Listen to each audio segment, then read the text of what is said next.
Good morning, everyone. This is Jeff from the Cyber Pro podcast, back with another episode today. And today we are speaking with Dana, who is the founder and CEO of her own company.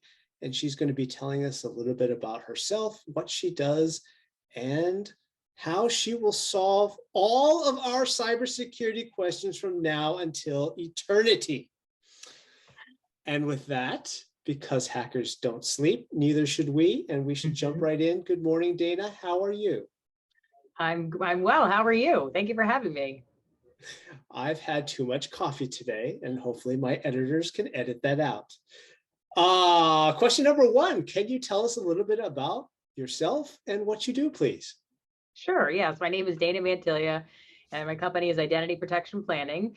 And what I try to do is help people learn how to better protect themselves against cybersecurity. I speak in very layman's terms to regular non-technical people. I think that we've been approaching cybersecurity the wrong way by going after it from the IT department down in a very technical way, where I think we need to talk to regular people in a language that they can understand. So I make videos and I post them on social media, and I help organizations train their employees on how they can better protect their computer, the company, the building, all that kind of stuff. That's awesome. We're going to get back to the layman's terms and the non-technical terms, because I think that's super important. But question number two, you are the founder and CEO of your own company. Congratulations, welcome, and thank you for taking the red pill. Tell us a little bit about that and what you find most fascinating about being a C-suite during these crazy times. Mm-hmm.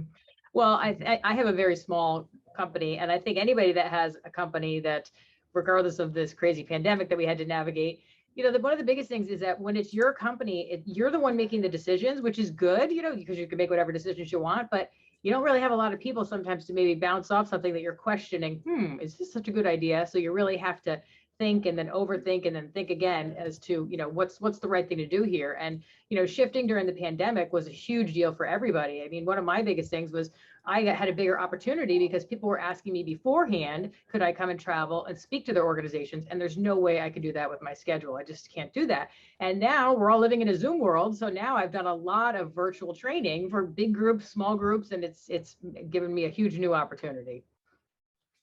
Yes, it is a bold new world. Let's hope it's a good one.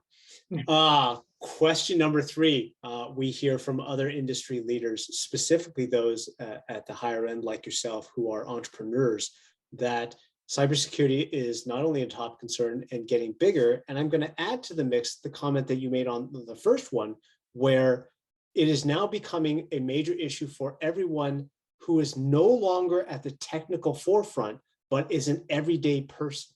So when you hear that question, what comes to mind?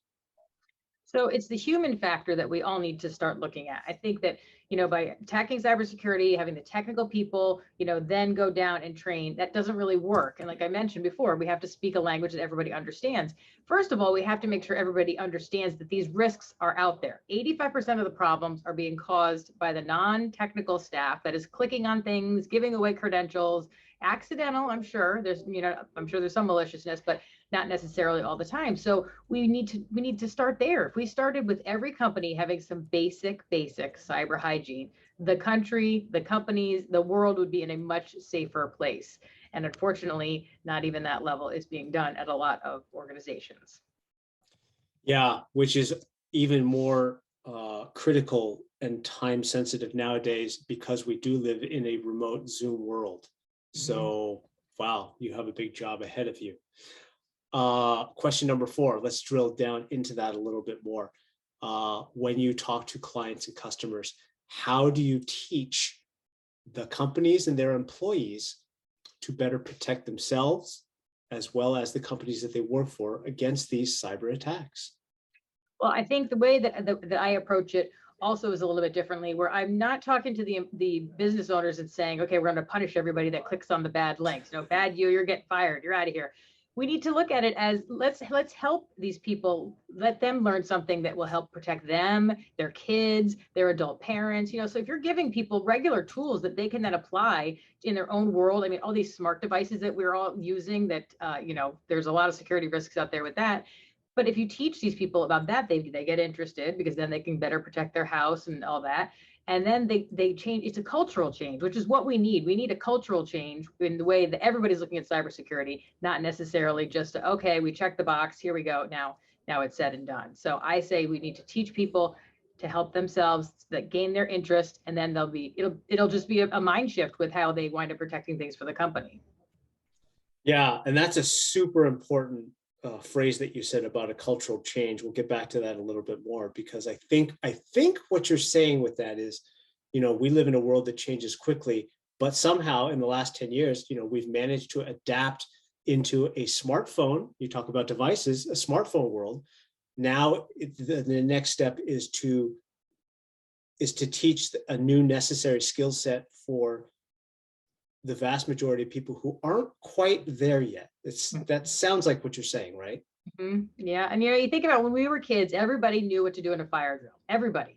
I mean, and it wasn't like every day on the news, school buildings were burning down, but every single kid knew exactly what to do in a fire drill. And we're seeing cyber attacks every single day on the news. And yet, if there was an incident, do most organizations even have any clue what to do? No. Do the employees know what they should be doing? You got somebody on Twitter, somebody calling their family, there's a lot of loose ends that we haven't done. And that training has just not been put into place, because probably we just seem to think it's the IT departments that they'll take care of it. This is a technical thing, not a human thing. That's what I think the biggest barrier has been, is everybody says, well, what would you do if there was an issue? They say, well, I'd call the IT department.